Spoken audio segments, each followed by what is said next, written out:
right, good afternoon, everyone. I am Misty, and this is Dinner on a Dime.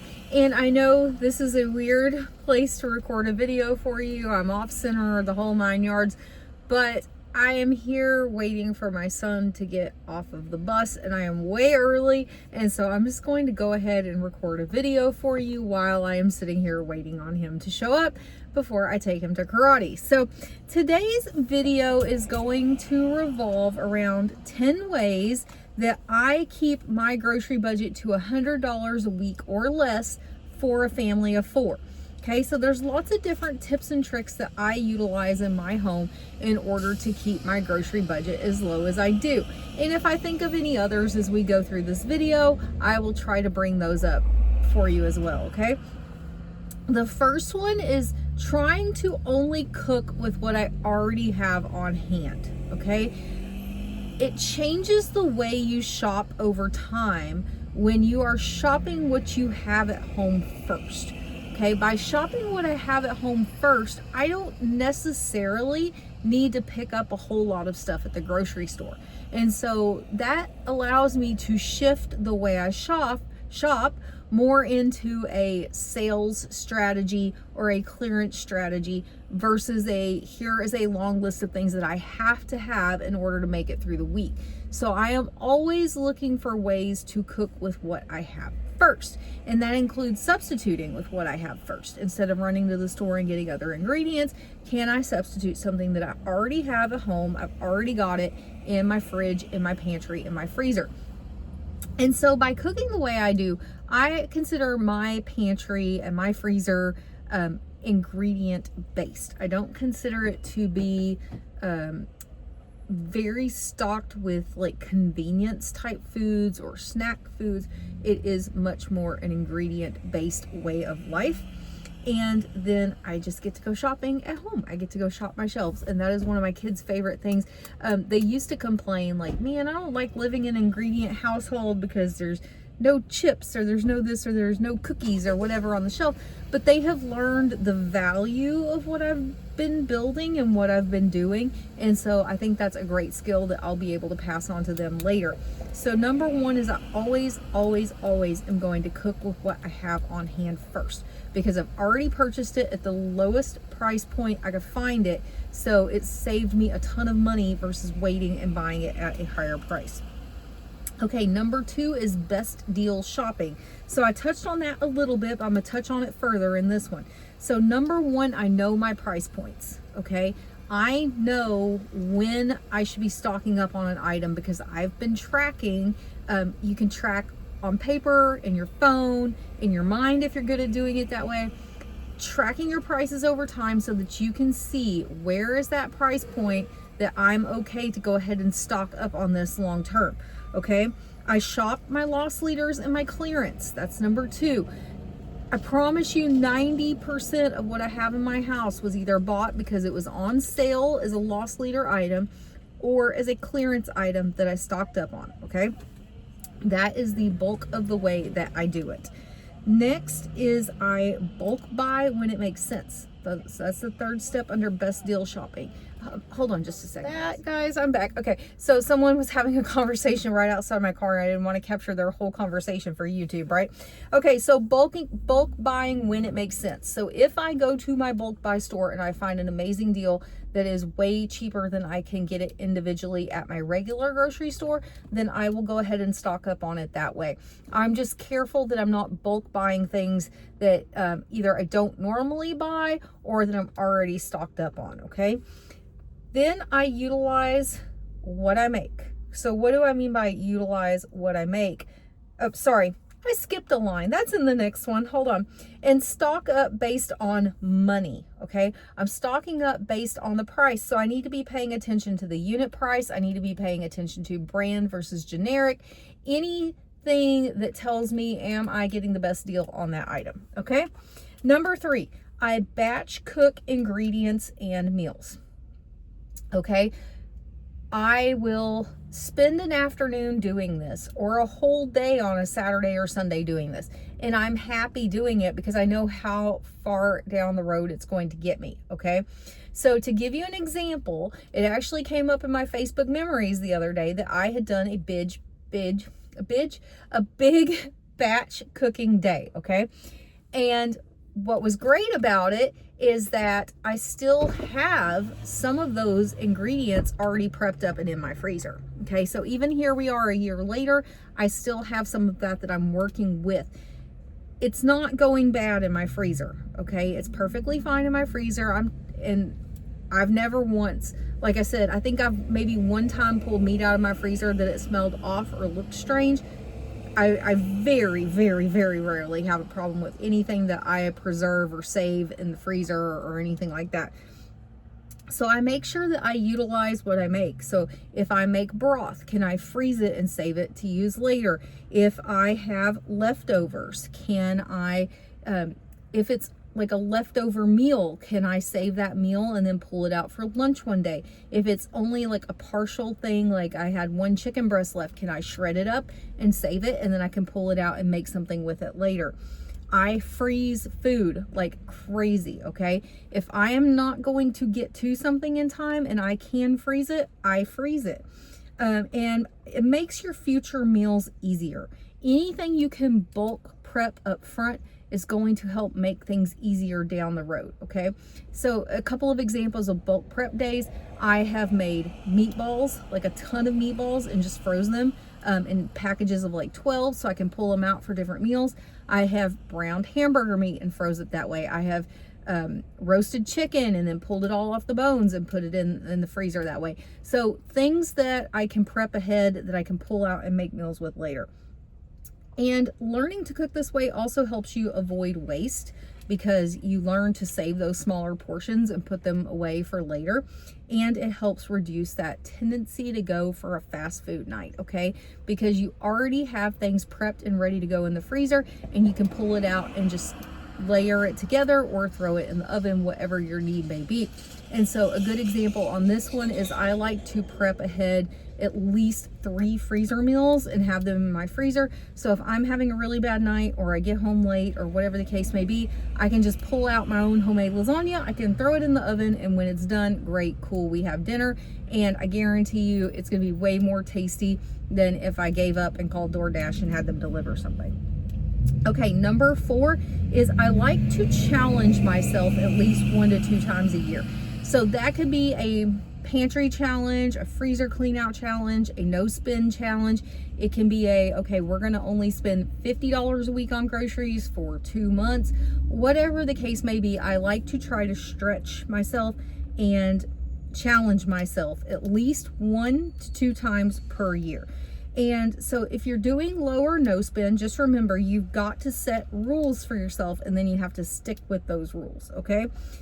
Sometimes it can be a use up what I have on hand challenge where I'll just pull out anything that's a partial and I just have to work through those partials before I open anything else. Again, this helps to reduce waste and it helps you save money towards another area. So like a vacation or a car repair or kids need braces, whatever the case may be. Okay, number 5 is I quit tracking. I'm trying to think how to say this. I quit tracking all the ingredient costs because I've got that down. And so now I try to track my per meal cost. I like to keep my meals for a family of 4 at $10 or less per night. Do I always hit that? Absolutely not. If I want to do a steak night at home, I'm probably not hitting $10, but I'm still going to do it a lot cheaper than it would be done like if I went to Saltgrass or I'm trying to think of a steak place that's left in my area, Texas Roadhouse, something like that. So the nice thing here is it kind of makes it a fun challenge to yourself to think of meals or how you can keep that cost under that $10 threshold. I would recommend that as you have a larger family than 4, to just try to keep it to between $2 and $3 per person per meal. And what this does is it just offers you big savings over dining out, and you can focus on the money that you're saving. So again, I can say, okay, if we went out for a nice Italian dinner for 4, we would have spent $75 plus tip. I made it at home for $10, or I made it at home for $15. And I like to do that because it challenges me to cook like that at home, and it shows me how much I'm saving meal after meal, okay? Number 6 is I like to use big flavor. Okay, using big flavors makes your food delicious. So if you are, say you're having to buy tougher cuts of meat, or you're not sure what you want to make with something, adding some big flavor to it is going to make it just delicious. Okay, learn how to cook it, learn how to flavor it, and you'll be good to go. So another thing here with using big flavors is learn to use your slow cooker or your Instapot, because that is going to help make those cheaper cuts of meat more tender and ready for dinner, and it just makes everything delicious. And then you can also freeze pre-marinated meats to make it easy on a weeknight. That's what I like to do. I've showed you that on this channel. When I bulk buy chicken, I will split it up into bags and I will pre-marinate it like 8 different ways. I stick it in the freezer. Then when I pull it out, as it's thawing out, it's marinating in the bag, so that by the time I get home and ready to cook dinner, it's already marinated and ready to go. All right, number 7 is I bulk prep meals beyond dinner. The reason that I brought this one up is because a lot of people just focus on dinner, and breakfast or lunch is where things typically tend to fall apart. They find themselves going through the, Chick-fil-A line in the morning for chicken minis, or they find themselves going out to lunch because they didn't think of what to bring with them to work, or whatever the case may be. So I like to make my lunch meal kits to go to work the night before. So whatever I'm planning to have for lunch the next day, I know it's ready to go the night before. I do that for myself, for my husband, and for my son. Our daughter's doing her own thing. She'll handle her own food, but the 3 of us, I make sure we're taken care of the night before. Breakfast, I also like to meal prep, so I will do like big batch days of waffles, French toast, pancakes, breakfast burritos, all things that I can then freeze into portions in the freezer. Homemade egg McMuffin sandwiches, I like to do that one too. And then I can just pull them out and they can heat them up for breakfast, and they've got a good hearty breakfast right there. So just remember, there are multiple meals a day. You do want to make sure you're planning for all of your meals as well as snacks throughout the day, so that you don't fall into those pitfalls along the way. Okay, number 8 is shopping strategically. Okay, so what do I mean by shop strategically? I have learned which stores I want to shop at for what items. I can pretty much predict what store I'm going to go to and what their sales cycle is going to look like. I only shop certain areas of the store. So I don't walk up and down every single aisle when I go to the store. I only hit the areas or zones where I know I am going to find the best bargains. I make sure that I use the app for the store, that I clip my coupons, that I check my free offers, all of those good things. And then I look for manager specials, any sort of unannounced sale, because usually those are going to be at the end of an aisle. So as you're walking that perimeter, you can quickly scan and see if there's anything like that. And then utilizing rain checks when they are available. So if an item is not available, I will go up and ask for a rain check. If I can get a rain check for it, then I will come back and get it later. All right, number 9 is using a smaller basket or buggy. So this one may sound crazy to you, but look, if you get a big buggy every single time at the grocery store, you are going to have the tendency to want to fill it. The way I've explained this before is I feel like the lone few items in the cart need more friends. They need more things to make the cart appear fuller, and the next thing I know, I have blown my budget.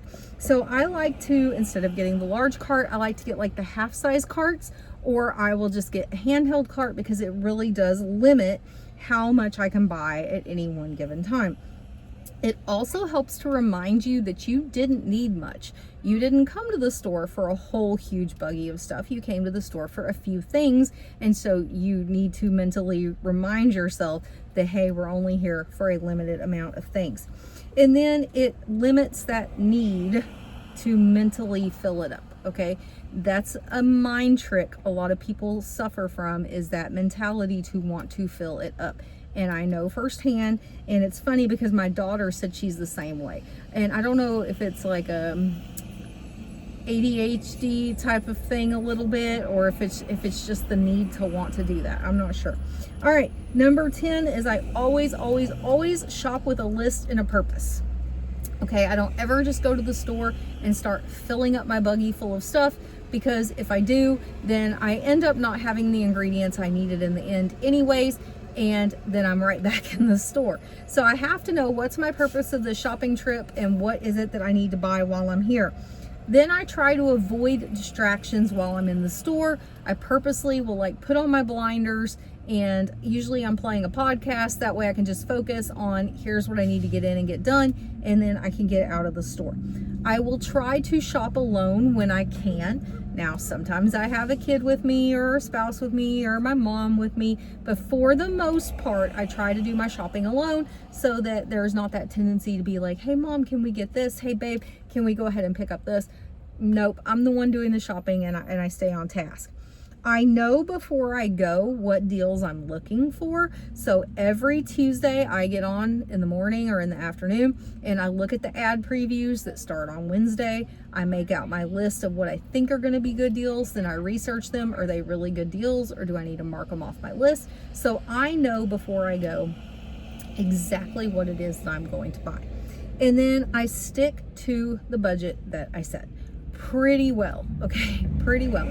There are occasional times I go over, like you saw in my most recent grocery haul video, one of them that I posted. My budget was $100. I ended up with like $111, but that included a celebration dinner. So had we went out for that celebration meal, we would have spent way more than the $11 it cost me to go over in my grocery budget. So accommodations have to be made. Things get shifted around sometimes, but for the most part, sorry, my eye's itching, I have gotten really good at making sure I stick to whatever budget I set for myself, okay? So those are the 10 ways, plus more kind of worked in, that I am able to keep my grocery budget at $100 per week for a family of 4. And so if you have some other great tips, please feel free to drop them in the comments. I always appreciate hearing from you guys. Make sure to like the video, make sure to subscribe to the channel, ring that little notification bell so you get notified when new content comes out, and help me and I'll help you. So what do I mean by that? I am bringing you content that hopefully is helping you. You guys leave comments that hopefully will help me. So if you've got any tips or tricks, make sure to leave them in the comments. That way maybe I can continue to grow and develop in how I do things in my house as well. All right, I'll see you in the next video. Bye.